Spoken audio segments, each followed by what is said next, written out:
역사하시며 이 새벽에도 우리에게 말씀하시는 아버지 하나님, 이를 뚫고 주님 앞에 나왔나이다. 말씀 붙잡고 기도할 때에 기도의 능력으로 우리와 함께하여 주옵소서. 의지하고 예수님의 이름으로 기도하옵나이다. 아멘. 찬송가 325장입니다. 325장.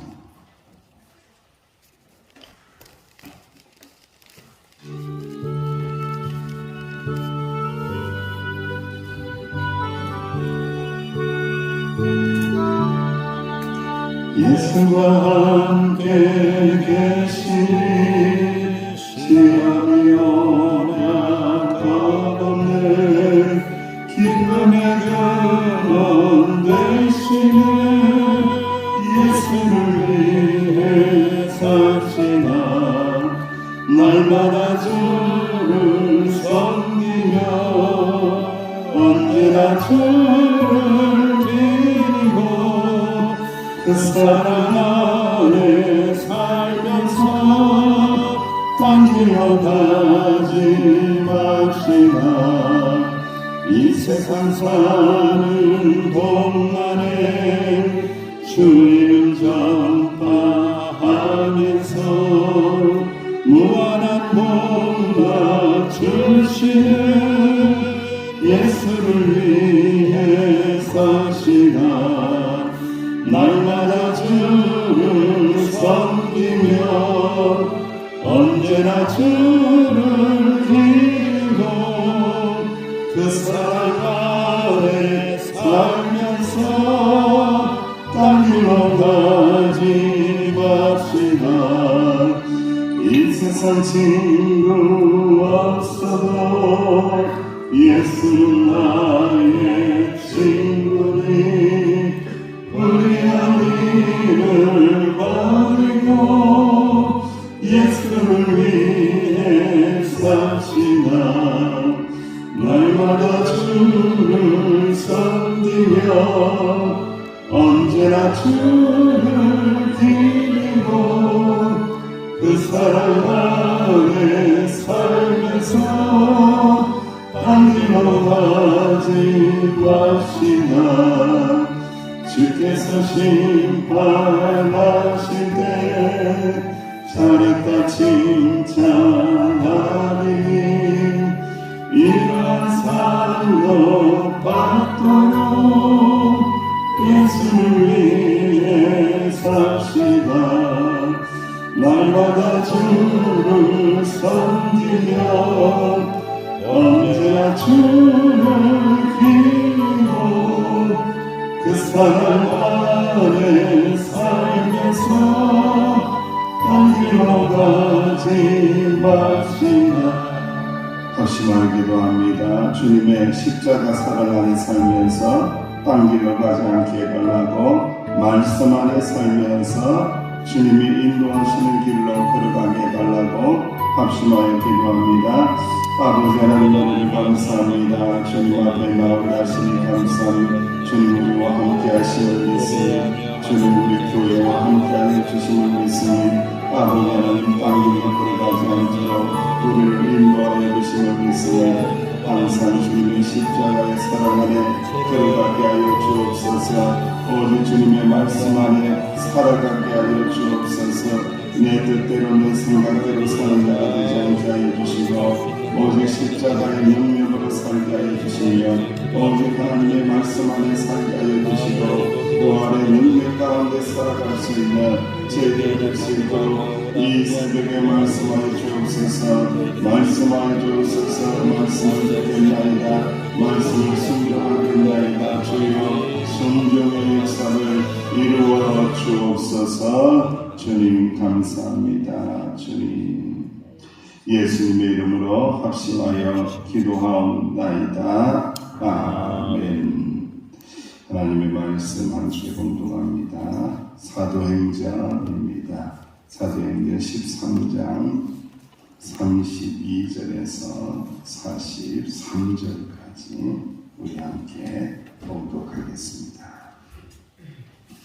사도행전 13장 32절부터 43절 살아계신 하나님의 말씀입니다. 우리도 조상들에게 주신 약속을 너희에게 전파하노니 곧 하나님이 예수를 일으키사 우리 자녀들에게 이 약속을 이루게 하셨다 함이라. 시편 2째 편에 기록한 바와 같이 너는 내 아들이라 오늘 너를 낳았다 하셨고 또 하나님께서 죽은 자 가운데서 그를 일으키사 다시 썩음을 당하지 않게 하실 것을 가르쳐 이르시되 내가 다윗의 거룩하고 이쁜 은사를 너희에게 주다 하셨으며 또 다른 시편에 일렀으되 주의 거룩한 자로 썩음을 당하지 않게 하시리라 하셨느니라.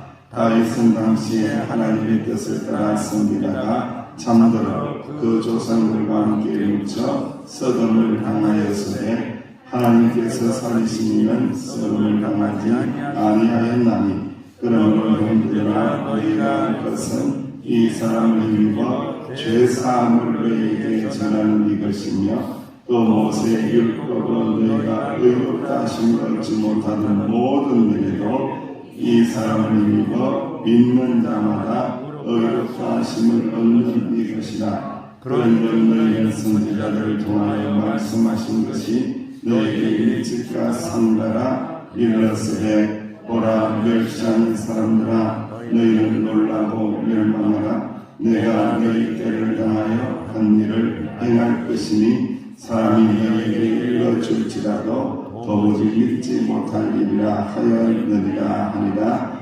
그들이 나갈새 사람들이 전하되 다음 안식일에도 이 말씀을 하라 하더라. 회당에 모임이 끝난 후에 유대인과 유대교를 이끌어 경배하는 사람들이 많이 바울과 바나바를 따르니 두 사도가 더불어 말하고 항상 하나님의 은혜 가운데 있으라 권하니라. 아멘. 부활신앙입니다. 우리는 이제 믿음을 가지고 내가 믿음을 가진 사람 가운데에 가장 어려운 신앙은 사실은 이 부활신앙입니다. 왜 이런 말씀을 드리냐면 부활신앙을 믿는다는 것은 내 생각, 내 믿음, 내 능력으로 되어지는 것이 전혀 아닙니다. 이게 하나님의 은혜가 와야 이게 믿어지고 하나님의 역사가 와야 하나님의 은사가 들어올 때에 이 부활신앙이 믿어지지 그렇지 않으면 사실은 굉장히 막연하죠. 부활에 대해서 막연한 신앙을 가진 분들은 하나님의 은혜를 구해야 됩니다. 그때에 부활신앙의 은총을 우리가 누리게 하신다는 말씀입니다. 순 우리말 중에 끄트머리라는 말이 있어요. 참 재미있는 말입니다. 끝이 되는 부분과 머리, 일의 실마리가 되는 이 두 가지 뜻이 담겨져 있습니다. 끝이 아니다라는 거죠. 끝인 것 같은데 그런데 머리다. 끄트머리다라는 거예요. 조상들은 끝을 단순히 어떤 일의 마무리로만 여기지 않고 머리다. 다시 시작이 된다. 다시 시작의 전환점으로 볼 줄 알았다. 그래서 끄트머리라는 이 조상들의 통찰력을 보여주는 굉장히 영성 깊은 단어가 있는데 우리 믿음의 사람들이 곰곰이 생각해야 될 말입니다. 우리는 마지막이 아닙니다. 죽음이 마지막이 아니라는 거죠. 죽음이 다시 시작이다. 참 이 생각의 전환, 이 믿음의 전환을 이루는 것이 얼마나 위대한 신앙인지, 이 얼마나 영광스러운 신앙인지를 알게 되는 겁니다. 이 부활신앙이 있을 때에 새로운 시작의 문이 열리는 거예요. 그러니까 부활신앙이 없으면 죽음으로 닫히는 거예요. 딱 죽음으로 닫혀버리면 그런 순간으로 끝나버리고, 부활신앙이 있는 사람은 새로운 시작이 있는 사람, 새로운 역사를 열 수 있는 사람으로 완전히 바뀐다. 이것이 부활신앙의 능력이라는 말씀입니다. 제가 오늘 말씀의 제목을 이렇게 한번 잡아봤습니다. 부활의 은혜에 사로잡히다. 부활의 은혜의 꽃이다. 이런 주제를 생각을 해봤어요. 왜냐하면 사도 바울, 바나바, 특별히 사도 바울은요, 부활하신 주님을 다메섹 산상에서 어떻게 했어요? 직접 만났습니다. 그리고 난 다음에 이분의 신앙의 가장 중요하고 핵심이고 입을 열 때마다 하고 싶고 간증하고 싶고 말하고 있는 신앙의 역사가 있는데 그것이 무엇이겠습니까? 바로 부활입니다. 부활. 내가 만난 주님, 부활하신 주님 만났다는 거예요. 부활하신 주님 나를 만나주셨다는 거예요. 그 부활하신 주님의 꽃인 거예요. 그래서 끊임없이 사도 바울은요, 부활신앙, 부활 역사, 부활에 대하여 또 말씀하고 또 그리고 강력하게 확신적으로 이야기할 수밖에 없는 이유는 부활하신 주님을 어떻게 했기 때문에 만났기 때문에 가능하다는 거예요. 그래서 저는 끊임없이 부활하신 주님을 만나야 될 이유가 바로 거기에 있고 부활 신앙을 확신해야 되는 이유가 바로 거기에 있다라는 것을 말씀을 통하여 깨닫게 하십니다. 32절 이하에 우리 조상들에게 주신 약속을 너희에게 전파한다. 곧 하나님이 예수님을 일으키셨다. 부활시키셨다. 죽은 자 가운데서 다시 살리셨다. 우리 자녀들에게 이 약속을 이루어 주셨다. 부활의 약속을 이루시기 위하여 아들이신 예수님을 다시 일으키셨다. 부활하게 만드셨다. 이것은 시편 2편에 기록된 바와 같이 너는 내 아들이라 오늘 너를 낳았다 하셨다라고 하면서 시편 2편의 말씀을 인용하면서 하나님의 아들을 다시 일으키셨다. 다시 부활시키셨다라고 말씀하고 있습니다. 부활하신 예수님은 하나님이 낳으신 하나님의 아들이시라는 거죠. 참 신비한 거죠. 하나님이 세우신 유일하신 하나님의 그리스도라는 거죠. 하나님에게서 끊을 수 없는 하나님의 아들입니다. 그 아들을 믿는 우리는 우리의 신분은 우리 영적인 신분은 어떻게 된 겁니까? 우리도 뭐가 되었습니까? 하나님의 딸이 됐습니다. 네.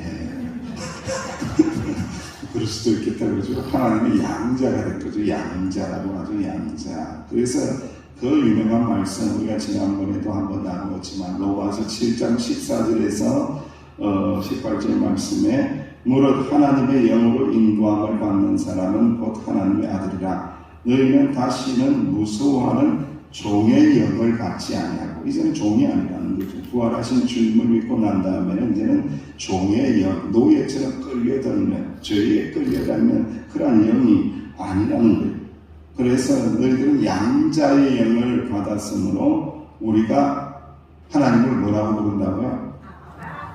그렇죠. 아주 중요한 말씀이었죠. 아바 아버지라고 안 했어요. 아빠 아버지라고 부른다. 아빠 아버지라고 부른다. 우리는 하나님을 뭐라고 부른다고요? 아빠라고 부른다는 거예요. 우리는 영적으로 양자가 되었다 이거예요. 오직 주님의 은혜로 가능한 역사이죠. 우리는 하나님의 자녀가 되었다는 것이 얼마나 귀하고 복된 일이라는 것을 지금은 잘 몰라요. 사실은 지금은 잘 모릅니다. 그날이 오면 알게 될 겁니다. 그날이 오면요, 내가 하나님의 아들이 된 거, 하나님의 자녀가 된 거, 하나님이 나의 아빠가 된 거예요. 이거 그날이 오면은 마지막 때가 이르면은 주님 앞에 섰을 때에는요, 완전히 신분이 다르다는 것을 우리가 말씀을 통하여 알게 하시는 거죠. 그래서 우리는 하나님의 자녀이고 상속자이고, 그래서 하나님과 함께 영광을 받기 위하여 이 땅 가운데에서는 무엇 또한 받게 된다고요? 고난도 받는다는 거예요. 왜 우리가 예수 믿으면서 고난 받느냐? 왜 우리가 예수를 믿는데 맨날 좋은 일이 많지 않고 고난도 받을 수밖에 없느냐? 하나님의 자녀이기 때문에 그렇다라는 거예요.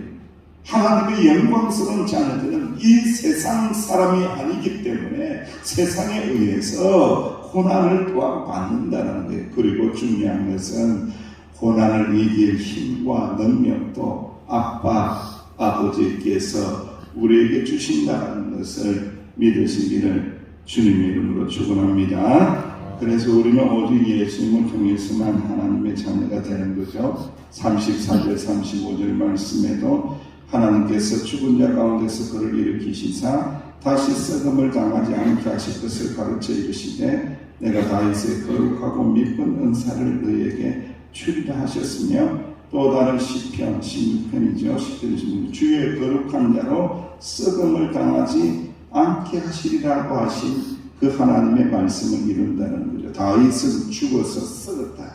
그런데 다윗의 후손으로 오신 예수님은 죽었지만 썩지 아니하고 3일 만에 부활하시사 우리에게 부활 영광, 부활 생명을 오직 믿음을 가진 자들에게 주셨느니라. 이 믿음을 가진 자는 영원한 생명을 얻은 자가 되었고 부활 생명을 얻은 자가 되었느니라. 할렐루야.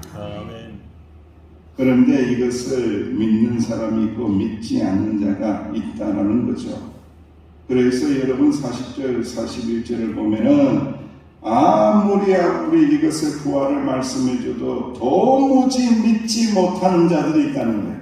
왜? 믿음이라는 것은 선물이기 때문에, 믿음이라는 것은 하나님이 은혜로 주시는 것이기 때문에 아무리 말해도 믿지 못하는 자들은 결국 심판을 당하게 된다. 그러나 믿어지지 아니할 것 같은데, 저분은 믿지 못할 것 같은데, 부활의 주님을 안 믿을 것 같은데, 부활의 주님의 은혜가 임하면 부활의 주님을 믿는다는 거예요. 믿는 역사가 일어난다는 거예요. 믿게 하신다는 거예요. 할렐루야. 그러니까 이런 부활의 신앙은요, 내가 부활하신 주님을 믿는 게 아니에요. 주님께서 은혜를 주시사 어떻게 한다고요? 믿게 하신다는 거예요. 믿게 하신다는 거예요. 하나님의 은혜라는 말씀입니다.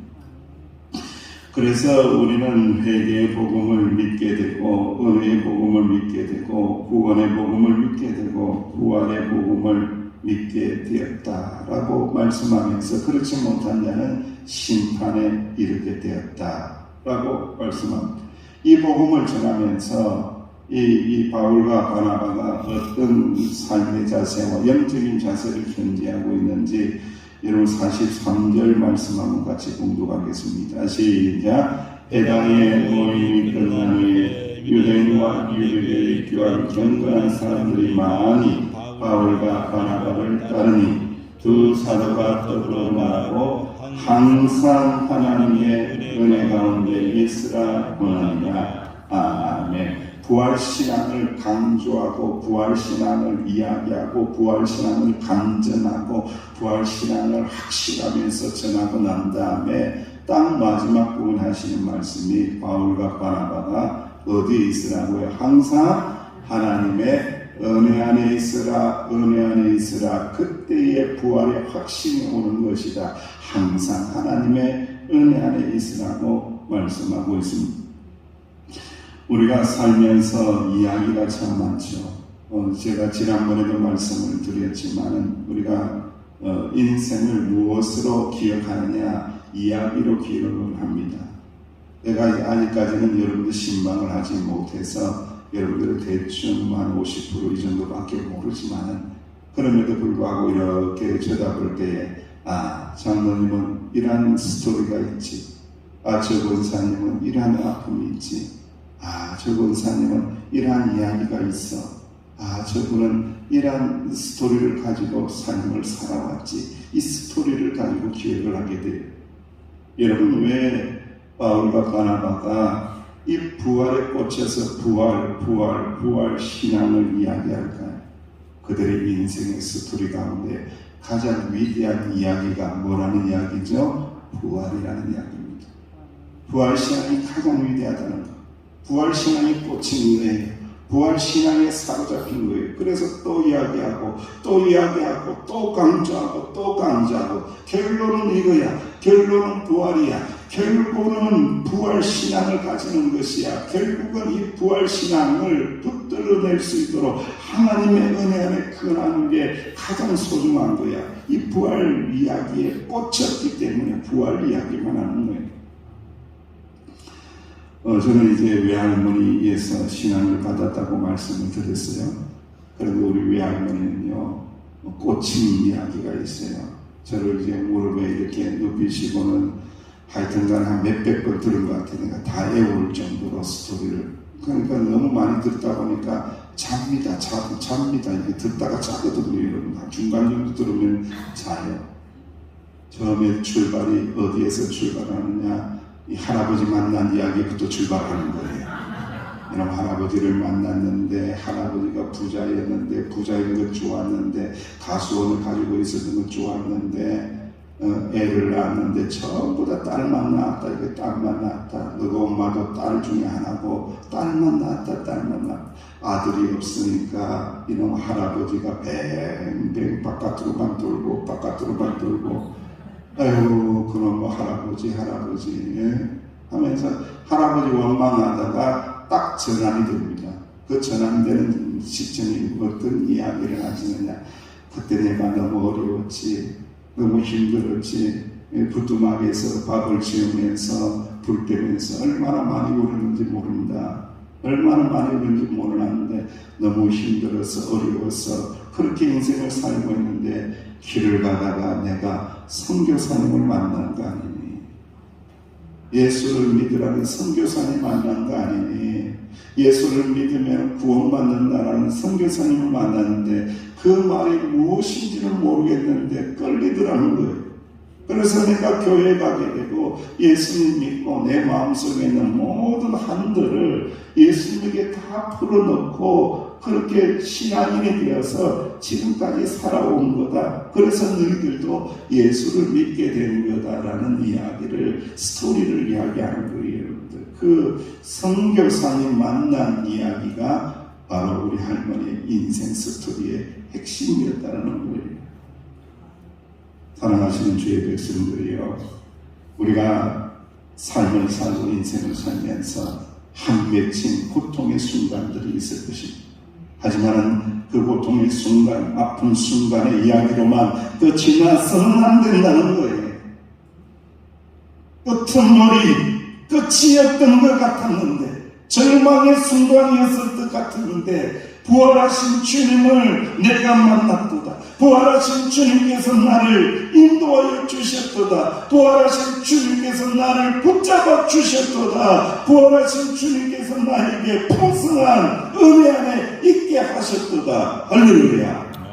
그 신앙의 고백을 가질 때에 우리 신앙이 단단해지고, 우리의 신앙이 단단해질 때에 하나님이 사랑하시는 우리 교회 명성교회 신앙이 더욱더 단단해지는 줄로 믿습니다. 이 은혜가 충만하시사 나는 부활신앙에 사로잡힌 자, 나는 부활신앙에 꽂힌 자이다. 내가 입을 열 때마다 부활을 말하고 부활을 전거하고 부활을 자랑하고 부활의 긍지를 가지고 살아가리라. 이 은혜가 충만하시기를 주 이름으로 축원합니다. 기도합니다. 아버지 하나님, 부활신앙에 꽂히사 부활신앙에 사로잡히게 하여 주시사 오직 우리 믿음으로 고난들을 이겨내고 감당해내고 승리하여 하나님 앞에 영광 돌릴 수 있는 복된 믿음의 사람들이 되게 하여 주옵소서. 예수님의 이름으로 축복하며 기도하옵나이다. 아멘. 이 신앙이 있게 해달라고 기도하시고요. 또 비가 많이 오는데 우리 교회 학교를 위해서도 기도해 주시고 연약한 지체들을 위해서도 기도해 주시기 바랍니다.